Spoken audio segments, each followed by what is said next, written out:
شکر اصل میں ایک جذبہ ہے کہ جو کسی کے ساتھ اگر کسی نے خیر کیا ہو، بھلائی کی ہو، احسان کیا ہو، کسی تکلیف سے اس کو بچایا ہو، چھٹکارا دلایا ہو، تو ایک جذبہ پیدا ہوتا ہے انسان کے قلب کی گہرائی سے۔ اب اسے ہم جذبہ تشکر کہیں گے، جذبہ امتنان کہیں گے۔ یہ قلب کی گہرائی سے ابھرتا ہے اور پھر زبان پر بھی آتا ہے۔ آپ کا شکریہ، میں آپ کا شکریہ ادا کرتا ہوں۔ یہ شکر جو ہے در حقیقت یہ فطرت کی صحت کی علامت ہے۔ اگر فطرت صحیح ہے تو شکر لازماً ہوگا، اور اگر شکر نہیں ہے تو معلوم ہوا کہ فطرت مسخ ہو چکی۔ آپ کے ساتھ کسی نے بھلائی کی اور آپ کے اندر یہ جذبہ بھی پیدا نہیں ہوا۔ یہ تو حیوانات تک کے اندر ہے۔ آپ کسی پیاسے جانور کے سامنے پانی رکھیے، کوئی بکری ہو، کوئی اور ہو، کوئی گائے ہو، پیاسا ہو، بندھا ہوا ہے، وہ تو ادھر ادھر دوڑ کر اپنی پیاس پوری نہیں کر سکتا۔ بالٹی میں پانی رکھ دیجیے، وہ پی کر پھر وہ آنکھیں اٹھا کر آپ کو دیکھے گا، وہ جانور تو اس کی آنکھوں کے اندر سے آپ کو جذبہ تشکر چھلکتا ہوا نظر آئے۔ اسی معنی میں عجیب بات یہ ہے، عین کہتے ہیں آنکھ کو، اور عین کہتے ہیں چشمے کو بھی۔ عرب کہتے تھے عین الشکرا، وہ چشمہ جس میں سے پانی خود بخود ابل رہا ہو، نکل رہا ہو نیچے سے، زمین سے ابلتا ہو، عین الشکرا۔ اور دابۃ شکور کہتے تھے ایسے حیوان کو، آپ کے ہاں کو گائے ہے، بھینس سے بندھی ہوئی ہے، آپ اس کی ٹہل سیوا کر رہے ہیں، اچھی خوراک دے رہے ہیں، غذا دے رہے ہیں، نہلاتے بھی ہیں گائے بھینس کو، تو پھر اس کا ظہور اس کے بدن پر ہونا چاہیے، اس پہ فربہی آنی چاہیے، تو اس کو کہیں گے دابۃ شکور۔ یہ شکر گزار جانور ہے کہ اس کے ساتھ جو بھلائی ہو رہی ہے، جو خیر ہو رہا ہے، اس کے نتائج اس پر ظاہر ہو رہے ہیں۔ تو یہ فطرت کی در حقیقت صحت کی علامت ہے۔ پرانی کہانی آپ نے بھی بچپن میں پڑھی ہوگی کہ ایک غلام کہیں بھاگا ہوا تھا اور اسے راستے میں ایک جگہ اس نے دیکھا ایک شیر پڑا ہوا کراہ رہا ہے، اور اس کو شدید تکلیف تھی، اس کے پاؤں میں ایک کانٹا چبھا ہوا تھا۔ ظاہر بات ہے شیر نہیں نکال سکتا تھا اس کو، اس غلام نے اس کا کانٹا نکال دیا۔ اس شیر نے صرف اسے سونگھا اور چلا گیا۔ اس کے بعد وہ غلام پکڑا گیا، اور جیسے کہ ہوتا تھا رومن اور گریک دور میں کہ بھاگا ہوا غلام جب پکڑا جاتا تھا تو پھر شیروں سے پھڑواتے تھے اس کو۔ ان کے جو بڑے وہ ہوتے تھے، تو یہ اسٹیڈیمز بنے ہوئے ہوتے تھے، اس میں آ کر جو ہے اس غلام کو چھوڑ دیا، اور پھر بھوکا شیر جو ہے وہ پنجرے میں سے نکالا تاکہ وہ اس کو بھمبوڑے اور ختم کرے۔ تو اس نوجوان کو، اس غلام کو بھی پھینکا گیا۔ اس کے بعد جو شیر کا پنجرا کھولا تو شیر آیا، اس نے سونگا اور اس کو چھوڑ کر علیحدہ بیٹھ گیا۔ لوگ حیران ہوئے، معلوم ہے یہ وہی شیر تھا کہ جس کے پاؤں سے کانٹا نکالا تھا اس غلام نے، جبکہ وہ بھاگا پھر رہا تھا، چھپتا پھر رہا تھا جنگلوں میں۔ بہرحال یہ شے سمجھ لیجئے کہ شکر جو ہے در حقیقت یہ فطرت کی صحت کی علامت ہے۔ یہاں تک فرمایا حضور نے من لم یشکر الناس لا یشکر اللہ۔ یہ شکر ایسی شے ہے جو انسانوں کا شکر گزار نہیں ہے، وہ کبھی اللہ کا شکر گزار بھی نہیں ہو سکتا۔ فطرت مسخ ہو چکی ہے، کسی نے آپ کے ساتھ بھلائی کی اور آپ کے اندر سے وہ جذبہ تشکر ابھرا ہی نہیں، معلوم ہوا فطرت کے سوتے خشک ہو چکے ہیں۔ وہ کنواں جس کے اندر لانے والے پانی کے سوتے خشک ہو چکے ہیں، پانی کہاں رہے گا اس میں، تو خالی کنواں ہے۔ تمہاری بھی فطرت جو ہے خالی ہو چکی ہے، اور تمہارے اندر وہ جو جذبہ تشکر موجود نہیں ہے، تو گویا کہ فطرت کے سوتے خشک ہو چکے۔ اب اصل بات کیا ہے اس فطرت کے بعد؟ اصل منعم کو پہچاننا۔ اب دیکھیے اس کو بھی ذرا غور سے سنیے میری بات کو۔ بچپن میں ہر بچہ یہ سمجھتا ہے کہ میرے حفاظت کرنے والے، میری ضروریات پوری کرنے والے، میری تکلیف پر تڑپ اٹھنے والے میرے والدین ہیں۔ اس سے آگے کا اسے بھی پتہ نہیں ہے، احساس نہیں ہے۔ لہذا جذبہ شکر جو ہے وہ والدین کی ذات کے ساتھ مرتکز ہو جاتا ہے۔ اس سے ذرا آگے بڑھا، معلوم نہیں میرا کنبہ ہے، میرے چچا ہیں، میرے ماموں ہیں، میرے فلاں ہیں، میرے کنبے قبیلے کے لوگ ہیں، میری قوم ہے، میرا وطن ہے، یہ سب در حقیقت میرے محافظ بھی ہیں، میرے مددگار بھی ہیں، اور میری ضرورتیں پوری کرتے ہیں۔ یہ جذبہ تشکر اب پھیل رہا ہے والدین سے، اپنے خاندان، قبیلے، قوم۔ اس کے بعد محسوس ہوتا ہے، یہ سائنس کی انتہا ہے کہ یہ سارے عناصر فطرت مجھے پال رہے ہیں۔ سورج کی حرارت نہ ہو تو فصلیں کیسے پکے، سورج کی حرارت نہ ہو تو یہ ہوا، یہ بادل کیسے اٹھے، سمندروں سے بخارات، ہوائیں نہ چلے تو یہ کیسے جو ہے بادل یہاں تک آئیں۔ اور بارش برسے اور پھر میرے لیے گندم جو ہے وہ پیدا ہو. تو کائنات پوری مجھے پال رہی ہے. اور اس میں سب سے بڑی شے جو ہے، یہ سائنس کا یوں سمجھ لیجیے کمال ہے، سب سے بڑی شے سورج ہے. اس لیے کہ یہ بھی کہنا ہے کہ زمین سورج ہی سے ٹوٹا ہوا ایک ٹکڑا ہے، اسی سے سپلنٹر ایک علیحدہ ہوا اور اس کے گرد گھومنا شروع کر دیا. واللہ عالم، یہ علیحدہ بحث ہے، یہ کاسمولوجی کی بحث ہے.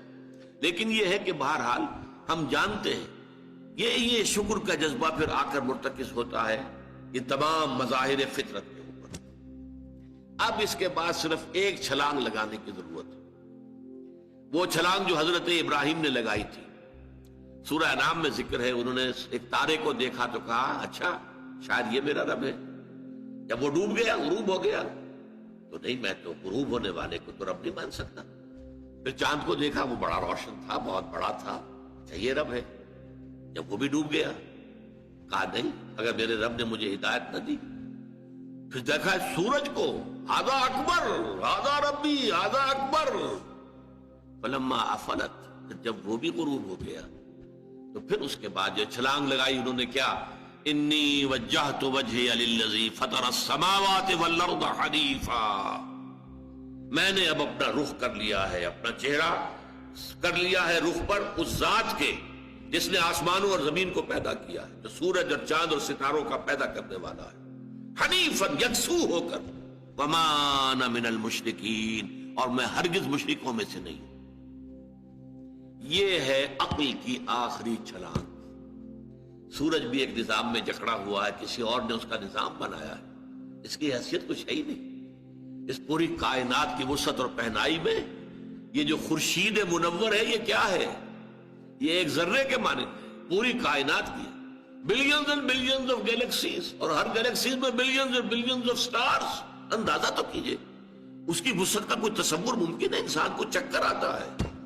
یہ تمام جو ہے اعداد و شمار جو یہ آتے ہیں ہمارے سامنے ایسٹرونومی میں، چکر آتا ہے. سورج کی کیا حیثیت ہے؟ ہاں ایک ہستی ہے کہ جس نے ان سب کو جکڑا ہوا ہے، جس کے نظام میں، جس کے قانون کے اندر یہ جکڑے ہوئے ہیں.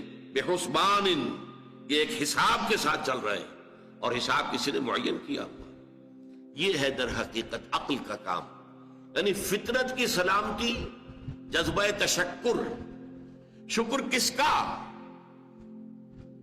سب سے بڑی بات اللہ کا شکر. ایک بات اور نوٹ کر لیجئے، یہی جذبہ تشکر ہے جو پھر عبادت کی شکل اختیار کرتا ہے.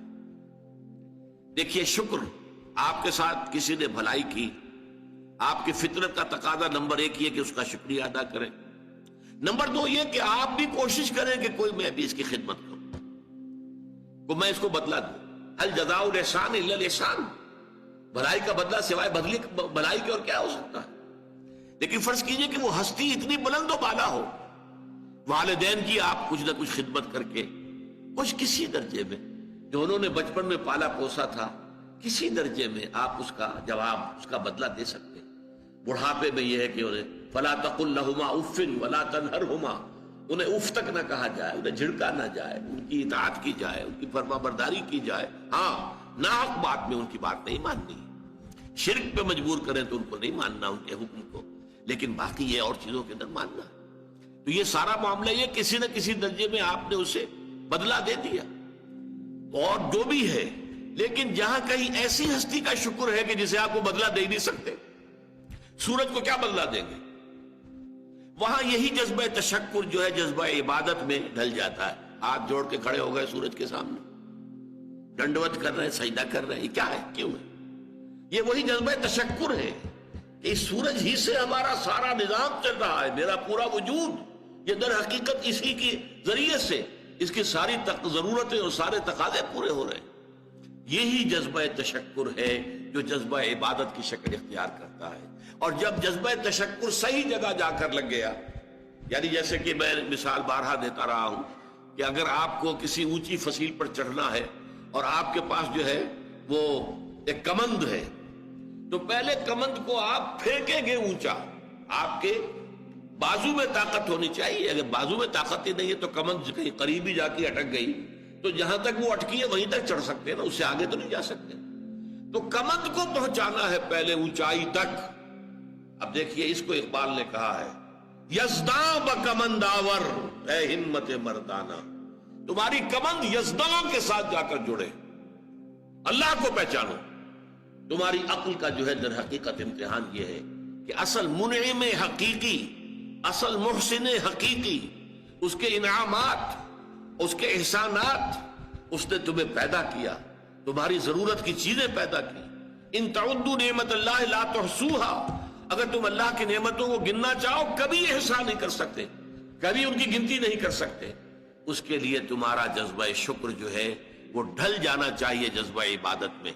اور یہاں اس رکوع کے اعتبار سے اس کے جو سب سے بڑا مظہر ہے وہ اب آ رہا ہے، وَإِذْ وَلَقَدْ آتَيْنَا لُقْمَانَ الْحِكْمَةَ أَنِ اشْكُرْ لِلَّهِ، أَنِ اشْكُرْ لِلَّهِ، گویا کہ حکمت کا تقاضا یہ کہ شکر کا جذبہ اللہ تعالیٰ کی ذات کے ساتھ وابستہ ہو جائے۔ وَمَن يَشْكُرْ فَإِنَّمَا يَشْكُرُ لِنَفْسِهِ، اور جو کوئی شکر کرتا ہے وہ اپنے بھلے کو کرتا ہے۔ اللہ کا کوئی کام نہیں بنتا اس سے، اللہ کی کوئی ضرورت پوری نہیں ہوتی، وہ ضرورت سے مبرہ ہے، منزہ ہے، اعلیٰ ہے، عرفہ ہے، اس کی کوئی ضرورت نہیں، احتیاج ہے ہی نہیں، وہ محتاج نہیں ہے، وہ تو غنی ہے۔ تو اس لیے فرمایا من یشکر فانما یشکر لنفسہ، لنفسہ سے مراد کیا ہے؟ اگر آپ کے اندر جذبہ شکر ہے اور وہ جذبہ تشکر جا کر ذات باری تعالیٰ کے ساتھ منسلک اور ملحق بھی ہو گیا ہے، اب آپ کی شخصیت کا ترفع ہوگا، شخصیت ابھرے گی، شخصیت اپچے گی، شخصیت کی ترقی ہوگی، شخصیت میں ترفع پیدا ہوگا، بلندی آئے گی، تعمیر سیرت جسے کہتے ہیں، جسے اقبال تعمیر خودی کہتا ہے۔ صحیح معنی میں واقعتاً آپ ایک ایسے انسان بن سکیں گے کہ جن کے بارے میں قرآن نے کہا ہے کہ وَلَقَدْ خَلَقْنَا الْإِنسَانَ فِي أَحْسَنِ تَقْوِيمٍ، ہم نے انسان کو بہترین حساب پر پیدا کیا۔ وہ انسان بننے کے لیے ضروری ہے کہ آپ کی فطرت سلیم ہو اور عقل سلیم۔ فطرت سلیمہ جذبہ تشکر موجود ہو، عقل سلیم اصل محسن کو پہچان لے، اصل منعم کو پہچان لے، اور یہ منسلک ہو جائے پھر جذبہ تشکر ذات باری تعالیٰ کے ساتھ، تو اس کا بھلا تمہیں کو پہنچے گا، تمہاری شخصیت کی تعمیر ہوگی، تمہاری خودی جو ہے وہ پختہ ہوگی، مضبوط ہوگی، تمہاری اپنی سیرت و کردار جو ہے اس کی نشو و نما ہوگی۔ وَمَن يَشْكُرْ فَإِنَّمَا يَشْكُرُ لِنَفْسِهِ وَمَن كَفَرَ، اور جو کفر کرے فَإِنَّ اللَّهَ غَنِيٌّ حَمِيدٌ، تو اللہ تو غنی ہے اور حمید ہے۔